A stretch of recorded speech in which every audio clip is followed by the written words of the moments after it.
Good morning, dear viewers. This is my ride back from work. Can you believe this nonsense? This is what I see every day on the way to and from work. This is Toronto. This is Etobicoke. It's actually spelled Etobicoke, C-O-K-E. Anyhow, this is only part of the journey, obviously. It's not like this the whole way. But I want to repeat, and I've often said that compared to Seattle, Toronto has way more waterfront access, and it's lovely. You've got trails and pathways like this up and down the coast of Lake Ontario. And in Seattle, for the most part, what I've seen is a situation where you've got houses and properties right next to the water, and it's horrible. As I've mentioned before in another post, Bill Gates' two, properties in Redmond or whatever the hell it is. I don't know why that's relevant. Everyone loves talking about Bill Gates though, right? It's amazing, huh? The sun on the water, ducks, people enjoying the morning. How can you not be totally blissed out in a situation like this? I'll tell you something. I want to talk about Sam Harris, okay? I'm not sure if I'm going to be able to bring together the thoughts that have been swirling around in my head ever since I listened to a podcast of his on the Tim Ferriss show. Tim Ferriss is the guy who wrote the 4-Hour Chef and the 4-Hour Work Week, which my ex Louisa rants and raves about on a regular basis, or mentioned once. But before I talk about Sam Harris, I want to say once again that all of this stuff, as beautiful as it might seem to you, dear viewer, for the most part, may not mean much to the average Torontonian. Average Torontonian may not spend as much time as a person like me does in these places, or let's say a person who lives in one of these apartments and sees this stuff every day may take it for granted, etc., etc., etc. So what I'm trying to say is this: the whole of the world is full of beautiful and captivating and amazing things. Everything is captivating and amazing. Understand me when I say that even sitting in a jail cell, a goddamn jail cell, is captivating. Seriously, you can look at a wall, and see an infinite amount of detail, and I've done it, by the way. Or you can look at the ground on the floor of your cell, and the bars, and any specific thing. Or you could look at stuff like this and kind of just let it pass by in one glance without appreciating any of it. None of it means anything. Here's the thing at the end of the day. You could be walking around in beautiful nature like this and still be miserable, right? I'm going off the beaten path here for you, dear viewer. I hope you appreciate what's going on. You probably don't. There's ducks skitting across the water. How marvelous can you get? How can I not make these stupid videos? You know what I mean? Look at that. That's where I work. They're the pointy buildings. You may or may not see, but in any case, now I'm going to accelerate and probably crash into someone because my brakes ain't working as good as they should be. So, at the end of the day, it is really all within, and it's all state of mind. And all these externalities, see, it's a kind of confounding thing. On the one hand, there are things that are good and pleasant and enjoyable and beautiful, and things that in the world of technology provide comfort and provide efficiencies and things of that nature. But at the end of the day, no things or no thing or nothing or no set of things, nothing that is external has any bearing or influence or meaning unless you really allow it to, in a sense, or let's say unless it affects something internally. If it doesn't affect something internally, it's meaningless. It doesn't mean anything. In fact, It's only to the extent that it actually affects something within you. Does that an externality have any meaning? Flock of birds, etc. Okay, so it's all silly nonsense at the end of the day. Really, you can either choose to believe or not believe the spiritual and the religious approach, which is that simplicity. And in fact, quite frankly, I have to say it, poverty is really the way to go. Poverty of the soul. To quote unquote bind your soul in poverty, as our holy imams would say, peace be upon them all. Binding your soul in poverty.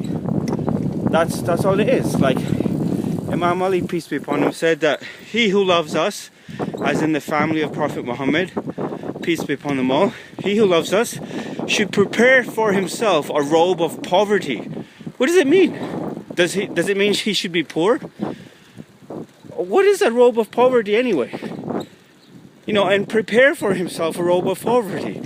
You know, at the end of the day, the Quran and God and the Bible and what have you, this tradition or this lore provides an example of the so-called richest person who has ever lived and who will ever live, who would be Prophet Solomon, peace be upon him.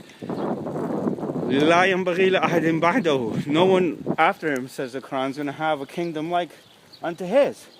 At the same time, he was a prophet of Allah subhanahu wa ta'ala azza wa jal. So, therefore, being rich by itself is not necessarily a bad thing. These tram tracks, by the way, TRAM, they're called streetcars in Toronto.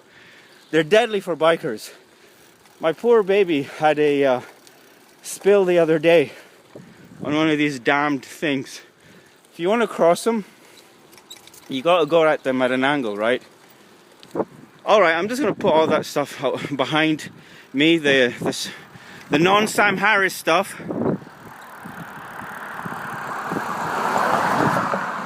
Okay, and I just want to say once again, simplicity. And I'll prove it to you in just under a minute that what I'm saying makes a lot of sense. The less, the better, okay? So remember, if you have an overabundance of things, and if you satiate your senses with something, first of all, you'll grow bored of it. Imam Ali, peace be upon him, said that everything loses its flavor except life. What a saying. The thing is, you'll lose interest in the said thing. Not only that, but your senses will become numb to it. If you're eating great food every day, you won't like it. However, if you're poor and you're forced to live simply, or you do live simply, you enjoy what you have more. That's all there is to it. And here's my question to you, or rather a statement. It's not what you have, but rather how much you enjoy it, right? Doesn't that make sense? So if you're a poor person and one day you find this beautiful 14-inch TV that actually works and you plug it in and it's got sound and you're watching all those shows that you couldn't even imagine hitherto, versus some guy with an 86-inch TV like I've got in Seattle, by the way, and in some goddamn garage somewhere, that doesn't mean nothing, right? You know, because I haven't owned really a TV in years now, a couple of years. Although I do own one. I don't know, I'm just blabbing on and on about rubbish, aren't I, dear viewer? Somebody should write me and tell me that this stuff is all nonsense and I'm making no sense and I should stop my gibberish and save my energy. Okay, so simple is better. Have I proved that?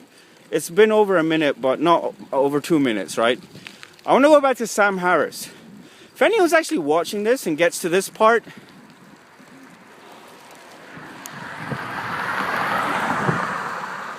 the reason I keep stopping with the cars is obviously because of the noise.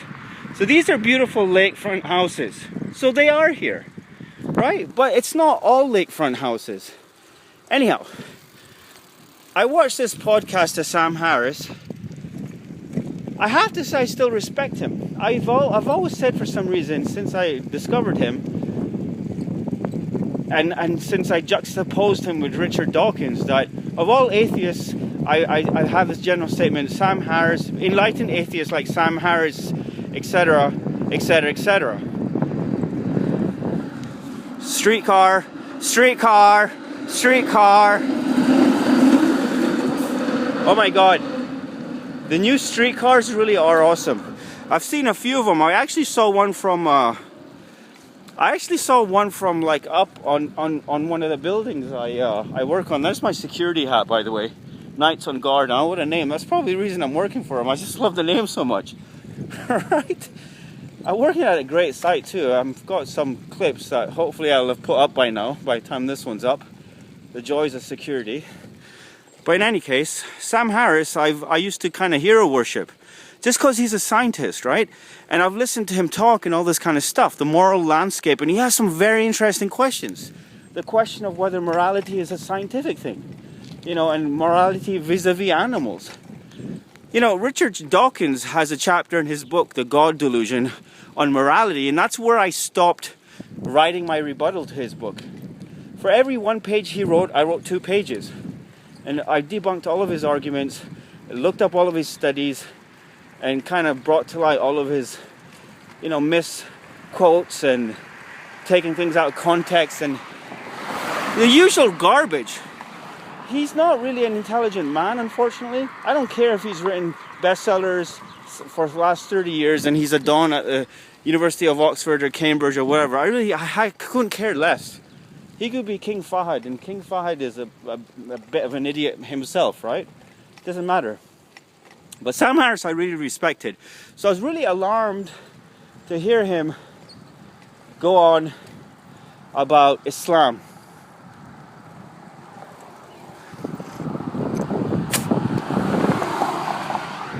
Lake alert. You'll have to jump over a fence and risk being charged with trespassing, but it's there.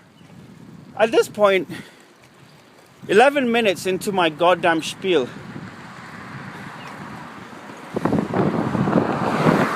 there's Cornell Manor. Every time I see that, I think about Chris Cornell. You know what? I probably should end with a rendition of a Soundgarden song.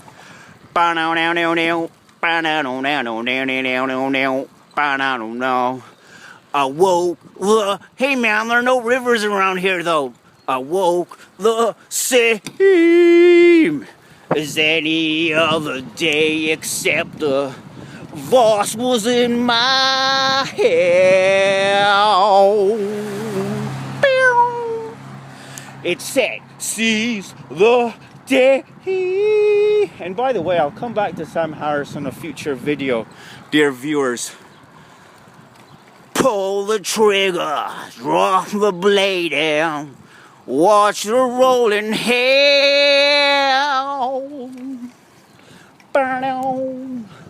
Whoa, the day I tried to live, I wallowed in the blood and mud with McDonald's alert, all the other pairs.